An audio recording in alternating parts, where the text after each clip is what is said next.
This is your USMNT Abroad weekend update from October 22nd to October 24th of 2021.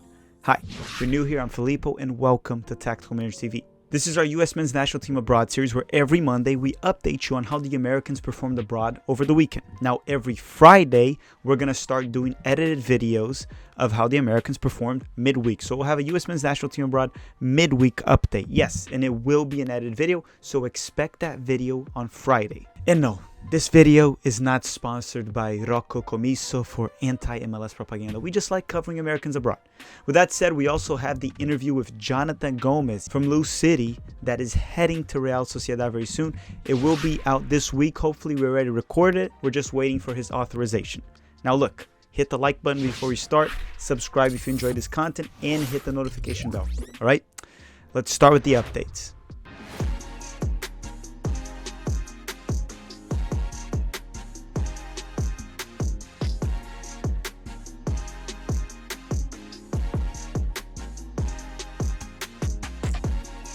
Okay, right away to the performance updates because I'm not going to update on Ricardo Pepi's transfer rumors because pretty much he's rumored to go to every single club in Europe. So the first update is on Christian Pulisic. He's still injured, but according to Thomas Tuchel's comments, it seems like he's very close to returning. I expect him to be back next weekend, at least at the bench. Now let's talk about the players that played, and that's Weston Mckennie from Juventus. On Sunday, Weston started and played 83 minutes for Juve during their 1-1 late draw against Inter Milan away at San Siro Stadium.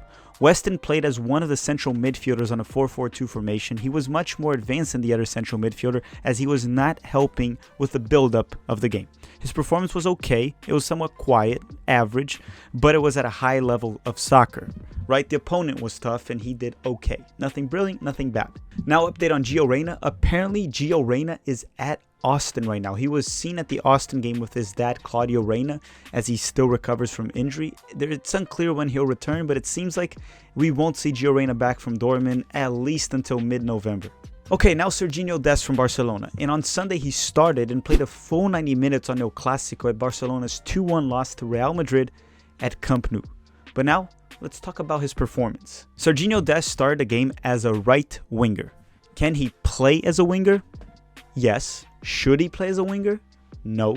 And yeah, he can definitely play there, but I think one of the main issues with him is finishing when he's in the box. A clinical finish at close range. Midweek, we saw him miss two big opportunities, and then we saw it again at El Clasico. Near the 24-minute mark, he missed a clear chance in front of the goal. He's just not clinical. He's better from long range, so it's best to keep him outside of the box. So yeah, overall, I don't think he's that good as a winger. He can play there just fine. I would actually have him over Areola, but overall, it wasn't a very good first half for Dest. Now, in the second half, he was moved to the right back position, and I thought he was much better. Now, he did almost make a mistake early on that almost led to a Vinicius Jr. goal, but Dest himself recovered and stole the ball back. He did have a nice shot from long range, cutting middle, somewhat similar to what we saw against Costa Rica on the goal. He scored the golazo, and he did end up picking up a late assist on a goal scored by Kun Agüero. Conclusion: Dest is actually a right wingback / right back that can play as a right winger. He has played in the past as a right winger with Ajax, but they saw something and moved him back. Look, and he didn't have a terrible game like many people said. He had a game with a lot of ups and downs. That's all. Now Tyler Adams and Jesse Marsch from RB Leipzig. On Saturday, Tyler Adams started off on the bench for Leipzig during their 4-1 win over Fürth. Tyler came into the game at the 64th minute, lost all of his ground duels, all two of them, and had only 26 touches and an 81% passing accuracy. Now, since the games against Fürth, let me update you on Julian Green and Tim Tillman since we're at it already. Now, Julian Green stayed on the bench the full 90 minutes, and Tim Tillman came into the game at the 72nd minute mark. Now, Fürth is most certainly heading back to Bundesliga 2.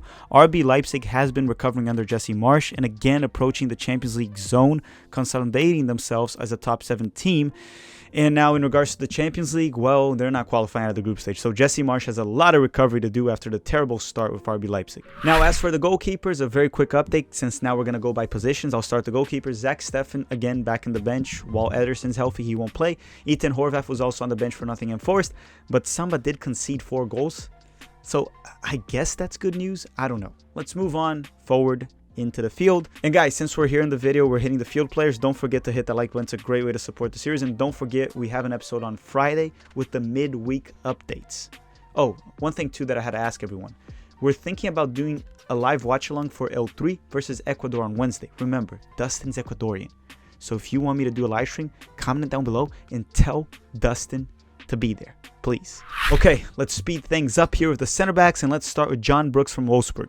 On Saturday, Brooks started and played 88 minutes for Wolfsburg during their 2-0 loss to Freiburg. Now, it was reported that he was subbed out due to an injury. If I have the confirmation, I'll pin a comment down below, but hopefully Brooks is fine, and hopefully it was just precaution. Now, another update on Wolfsburg is that Mark van Bommel, their coach, is now sacked, and Brooks will get a new manager this season. Now, Chris Richards from Hoffenheim. I have a lot to talk about in this game because he faced Bayern. It was a very tough game for him. On Saturday, Richards started and played a full 90 minutes for Hoffenheim against his former club, or technically current club since he's on a loan, Bayern Munich. Bayern got the best out of this one with a 4-0 win, and Richards did not have the best of games against a very tough opponent. Let me point out what I noticed, and on 3 out of the 4 Bayern goals, Richards was involved heavily and had somewhat of a blame. So let's start with the first goal. First goal, Chris Richards could have done better. A quicker reaction or sense of urgency to close down on the opponent earlier and almost throw himself in front of the ball and not allow a clean shot from Serge Gnabry. Mistakes or hesitations at this level will punish you. Now, I also think he made a mistake on the second goal, and I mean, this one's pretty straightforward. You got to shield the ball better and get it out of there. You can't let Thomas Müller poke the ball under those circumstances. Now, I also think he has a little bit... let me talk about the fourth goal. Now, this goal, I don't personally think it was his fault, but he did have a slow recovery to cover, which is something Miles Robinson has excelled for the US men's national team. I still rate Richards higher, especially because he was facing a tougher opponent, and most of what Miles has done is in CONCACAF, but, you know, you have to do better. Miles does a great job in recovering. Richards needs to have a quicker reaction in this moment. In the highest level, you get punished for those balls. So, Hoffenheim lost 4-0. Richards didn't have the best performances. Still a major talent. He'll learn from it, and he'll be better. Okay, so Eric Palmer-Brown got no minutes this weekend, didn't play for Troy League, and Mark McKenzie also got no minutes for Genk at the Belgium League during this weekend. Now let's talk about Matt Miazga from Deportivo Alaves. On Saturday, Miazga started and played a full 90 minutes, got a yellow card for Alaves at their 2-0 win over Cardiz. So that's a clean sheet, which is always a positive for a center back. Now, Cameron Carter-Vickers from Celtic at the Scottish League. On Saturday, CCV started and played a full 90 minutes, got a yellow card as well during Celtic's 2-0 victory over St. Johnstone. CCV has been having a very strong start of the season for Celtic after having a rough start with Tottenham, which was what ultimately led to this loan. Now, off to the fullbacks. Let's start with Anthony Robinson and Tim Ream from Fulham that play in the Championship in England. On Sunday, Robinson and Ream started, played a full 90 minutes, both, got a yellow card, both, during Fulham's 4-0 win over Nottingham Forest. A return to the Premier League seems very promising for Fulham next season. Now, update on Reggie Cannon. He plays this Monday. So if you're watching Reggie Cannon or have any updates on him, comment down below. Maybe I'll pin it. I'll read it, and other viewers can read it as well. Reggie Cannon's playing this Monday when you're watching this episode for Boavista. Now, Sam Vines from Antwerp in the Belgium League. And yes, Sam Vines is back from the broken collarbone. On Sunday, Vines started and played a full 90 minutes for Antwerp during their 1-1 draw with Club Brugge for the Belgium League. Now, Leonard Maloney from Borussia Dortmund. Now, just to make it clear, Leonard Maloney actually played as a center back, so he's a center back. Wrong section, but let's move on with it. On Saturday, Maloney came off the bench at the 88th minute for Dortmund during their 3-1 win over Armenia. That was the American's debut for Bundesliga, and he's a 22-year-old center back. Brian Reynolds was not even with Roma this weekend. It's not looking good for him. He's getting a loan on January, most likely. He won't stay there with Mourinho. Now, Joe Scally from Borussia Mönchengladbach. Man, so proud of myself. On Saturday, Joe Scally started and played a full 90 minutes, got a yellow card during Gladbach's 1-0 loss to Hertha Berlin. He started as a right wing-back, had freedom to go up the field, while also holding defensive responsibilities. He continues to show his ability to play on the right side, the left side, and he started all 9 Bundesliga games for Borussia Dortmund. Honestly, look, it's time for Greg to include him in the US men's national team roster. I don't care. There's no more excuses. You need to at least include him. Doesn't mean he'll play, but he needs to be there. Now, the update on DeAndre Yedlin. He didn't play this weekend as Galatasaray faces Besiktas this Monday. Actually, this is a good game to watch. If you can, make sure to watch it. It'll be on beIN Sports. Okay, we're moving up in the field, and if you haven't already, hit the like button and comment down below if we should or should not do a live stream for Mexico versus Ecuador this Wednesday night, 9 p.m. Eastern Time, with Dustin. If Dustin doesn't go, I don't do it. All right, so now Yunus Musah from Valencia, and I'm also going to talk about Hoppe since the game was Valencia versus Mallorca. On Saturday, well, we were supposed to see Yunus Musah and Hoppe face each other, but Yunus Musah stayed on the bench the full 90 minutes, and Hoppe was not even on the bench. I am a little worried about Hoppe's transfer, afraid that it was more for marketing purposes rather than soccer. Hopefully he starts to get minutes. Now look, I know there were reports out there that he got injured against Real Madrid and they're resting him, but that makes absolutely no sense. I'm sorry, it just really doesn't, because he was in the US men's national team camp. If Mallorca is resting him, why would they even allow him to travel? Okay, let's hope I'm wrong, and let's hope Hoppe starts to get minutes for Mallorca. I am a little worried. Now Chris Durkin from STVV. On Sunday, Durkin started and played a full 90 minutes for STVV during their 4-1 loss to Leuven for the Belgium League. Now, my Brazilian-American friend, Johnny Cardoso from Internacional in Brazil. On Saturday, Johnny started off on the bench and came in at halftime for Inter during their 2-2 draw with Corinthians for the Brasileirão. Prior to this game, Johnny had started 2 games for Inter. He is picking up some good momentum as the Brazilian season is set to end early December, and he might be off to a good 2022. He usually plays on a dual 6s midfield, so never as a true 6, which is what I wanted to see. Well, what we call in Brazil is he's a segundo volante, and I hope he continues to progress and get more minutes, so eventually we get a high-quality backup 6 for Tyler Adams. Now, the Venezia boys, Tanner Tessman and Gianluca Busio. On Saturday, Busio started and played 45 minutes for Venezia during their 3-1 loss to Sassuolo. Now, Tanner Tessman came into this game at the 68th minute, finally getting minutes. Busio played in the dual midfield with 2 central midfielders. There was a bit of a scare early in the game when he took a hard hit. He even got carried out of the field, but he came back and finished the first half. Hopefully he's fine. Now, Tanner Tessman, from what I heard, he had a solid performance. I did not watch. He should be looking forward into getting more minutes for Venezia. I'm assuming what Busio had is not overly serious, and he should be able to return very soon. Don't be surprised if he doesn't play midweek for Venezia, but I expect him to be available next weekend for sure. Okay, for sure is a little bit too strong. I think he'll be available next weekend. Just my random intuition and guess. Okay, quick update on Alan Sonora, because when I don't update on him, everyone complains, or a few people complain. Alan Sonora plays this Monday, so he plays today when we upload the video. So yeah, not in this video, no updates on him for now. We'll update on Alan Sonora on the video on Friday, so hit the notification bell for that so you don't miss out on it, and hit the like button.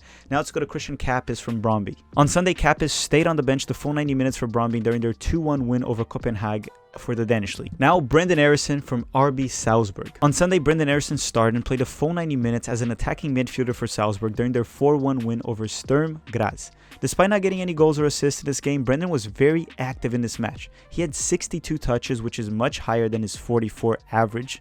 He had 4 out of 4 successful dribbling attempts. He won 8 out of 12 ground duels, also earned 3 fouls. Great work from Brenden Aaronson once again. Brenden has been one of the best players for RB Salzburg this season. His evolution has been fantastic, and next summer, I really hope he makes a big move. He really deserves it. Now, Ian Harkes from Dundee United in the Scottish Premiership.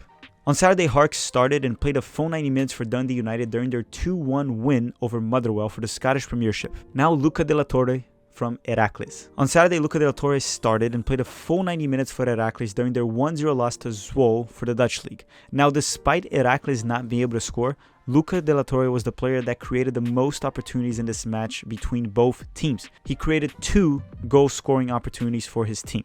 And as Pete said, creative players will create. Now let's talk about Dwayne Holmes from Huddersfield. On Saturday, Holmes came off the bench at the 63rd minute for Huddersfield during their 3-0 loss to Bournemouth for the championship. Alright everyone, now we reach the fun part of the video, the forwards. Let's talk about Tim Weah from Lille. On Saturday, Weah started and played a full 90 minutes for Lille during their 1-1 draw with Brest for Ligue 1. I personally don't think Weah played well. He was wide for most of the match and lost possession a bit too much in my opinion. At the 24th minute, he had a great chance to score in the box, close range, and got blocked because he took an extra second to shoot. In my opinion, he was too slow on it. He also had a great chance at the 65th minute off a cross and again was not able to finish. You gotta take care of those opportunities. Now here are some stats for you. He won 5 out of 14 ground duels. That's not so good. He had 59 touches and lost the possession 22 times. Has 2 out of 6 successful dribbling attempts and 1 shot on target. Now, to give credit to the very, very, very rude Canadian Jonathan David, that was a nice goal. Very nice goal scored by Lille. Now Conrad de la Fuente from Olympique Marseille. On Sunday, Conrad came off the bench for Marseille at the 71st minute during their 0-0 draw with PSG. He came in when Marseille was man up because Hakimi got a red card for PSG. He played as a wide midfielder on a 4-4-2 formation, was at times on the left and at times on the right. Now, he did miss a great opportunity off a cross that he should have converted, but honestly, he was highly active, dangerous on the ball several times, creating chances for his teammates off crosses. He was impressive. Also, the thing that impresses me the most about Conrad is his ability to beat the defenders on one-on-one situations. I loved what I saw from him despite him missing that goal-scoring opportunity. I thought it was a strong performance by Conrad de la Fuente. The flair, man. I love to see it. Now a player we have to talk about, Dante Sealy. He had a hat-trick. On Friday, Sealy started and played a full 90 minutes for Jong PSV at their 5-2 win over Almere for the Dutch 2nd Division. Now, why is this worth mentioning? Well, because he had a hat-trick. I know it's the Dutch 2nd Division, but it's still a hat-trick and he's 18 years old. Along with that, I was only able to watch the highlights of this match. He looked very technical, great in tight spaces, very nice lefty winger. We've seen him from the FC Dallas day. He now has 5 goals in 399 minutes already for Jong PSV, which is roughly 4.5 games, so he's averaging more than a goal per game. And well, that's another FC Dallas Academy player. Now, Nicolas Giocchini from Montpellier. On Sunday, Giocchini came off the bench early, finally, at the 65th minute for Montpellier during their 3-1 loss to Monaco. Now, the goal that Montpellier scored was off a PK that Giocchini was able to draw himself. Now, Josh Sargent from Norwich. And yes, he continues to not score. On Saturday, Sargent started and played 69 minutes for Norwich during their 7-0. As a Brazilian, it just really strikes me, gives me those bad goosebumps. Reminds me of Khedira just passing the ball in the box against Brazil and scoring. Oh, let's move on with this. Yeah, they lost 7-0 to Chelsea. On a positive note, Norwich only has 2 goals total in the Premier League, which means Sargent just has 2 goals less than his entire team. I guess that's positive. Yeah, let's move on from Sargent. I hope he starts to score. He really needs to get his confidence up. It's bothering me. I still think he's a quality player, and I'll continue to believe that, at least for now. Now, Pfok. On Saturday, Pfok started and was subbed off at halftime for BSC Young Boys during their 3-2 loss to Lausanne in the Swiss League. Now, Tyler Boyd did not play in the Turkish League this weekend as he was serving suspension from getting a red card last weekend. Now, Haji Wright. On Sunday, Wright started off on the bench and came in at halftime for Antalyaspor during their 2-1 loss to Istanbul for the Turkish League. Last but not least, Emmanuel Sabi, that continues to be productive for Odense in the Danish League. On Sunday, Sabi started and played a full 90 minutes for Odense during their 1-1 draw with Skilborg for the Danish League. Now, Odense scored a late goal at the 95th minute to tie the game, and Sabi was the one that got the assist. Alright guys, that does it for the US Men's National Team Abroad weekend recap this Monday. Before you go, don't forget to hit the like button, and remember this. Every Friday now, we will be uploading the US Men's National Team midweek update, so hopefully that you guys enjoy as well and continue to support the series. We will likely be doing a live stream this Wednesday for Mexico versus Ecuador with Dustin present, if the Berlin time allows him. Along with that, the Jonathan Gomez interview should be up this week as long as we get the authorization to release it. I want to also thank you all very much for watching. Thank you everyone that's a member of Tactical Manager TV as well and supporting the channel with the extra videos and just supporting the channel in general. Thank you very much for watching, everyone, and have a great day.